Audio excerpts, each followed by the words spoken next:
Bonjour à tous. Pour moi, quand on parle de magie, ça invoque la connaissance des lois qui régissent trois mondes. Le monde visible, c'est-à-dire le monde de la matière, le monde manifesté. Le monde invisible et subtil, c'est ce qu'on appelle le monde spirituel et dans notre tradition, on appelle le monde de la magie. Parce que c'est dans ces trois mondes-là que la magie vraiment agissante pour nous les hommes et le monde divin. Le monde divin étant la source, étant l'origine de toute magie, de toute création, de toute lumière. Pour bien comprendre les lois de la magie, il faut avoir la vision de ces trois mondes. Parce que la magie, elle vient dans son origine du monde divin. Le monde divin étant la source, étant l'origine de tout. Et dans les anciennes écritures, il est dit Dieu créa le ciel et la terre. Et dans notre tradition, ou selon moi, le ciel, c'est justement ce monde intermédiaire, ce monde subtil, ce monde spirituel où vivent les êtres de la magie, c'est-à-dire les esprits, les éléments, les égrégores, les génies, les entités spirituelles. Et la terre, ce sont les paroles de la Genèse de Moïse. Ce sont des textes très anciens qui viennent encore d'un passé plus lointain, où il est dit au commencement Dieu créa le ciel et la terre. Il créa donc la matière visible et mais aussi le monde subtil et invisible. Tout ce qui régit le monde de la matière et tout ce qui régit le monde plus subtil. Donc c'est important d'avoir cette vision de ces trois mondes. Parce que la magie s'inscrit dans ces trois mondes. La toute première loi de la magie que je vous partage, c'est que tout est vivant.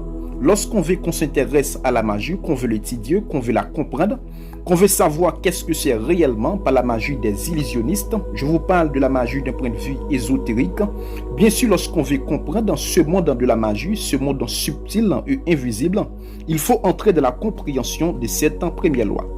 Que pour la magie, tout est vivant, c'est-à-dire une parole, une pensée, un sentiment, est vivant d'une force subtile, d'une force spirituelle, qui a son origine et sa force animatrice, parce que la magie, c'est justement, c'est tout ça qui n'est pas visible, c'est-à-dire c'est le côté ésotérique, mais c'est le côté ésotérique de tout. La dernière loi que je vais partager avec vous pour vous transmettre une partie de mon savoir sur le monde de la magie, c'est la connaissance en véritable de ce monde subtil. Parce que j'ai dit loi de la magie, monde de la magie et monde spirituel. Ce monde sont des mondes parfaitement structurés, parfaitement organisés, autant que le monde visible. Le monde visible, il est structuré et organisé dans une perfection. Il y a la terre, c'est-à-dire la condensation, et il y a des règnes sur la terre.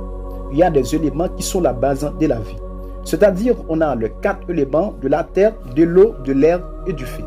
Et ces quatre éléments composent toute créature, c'est-à-dire composent les pierres, composent les plantes, les animaux et les humains. Tout est composé par ces quatre éléments. Et les quatre éléments sont la base de la vie. Le monde spirituel, c'est pareil. Ils sont composés, ils sont hiérarchisés, organisés de la même façon le monde physique hiérarchisé, organisé.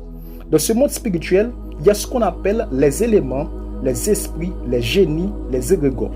Alors, je ne vais pas entrer dans l'explication de ce monde-là. Mais en résumé, un être qui veut travailler avec la lumière, qui veut devenir un mage de lumière, doit connaître ce monde-là. Des éléments, des esprits, des génies, des égrégores. Quand Dieu le provocateur de pensée et le grand observateur conscient de la vie.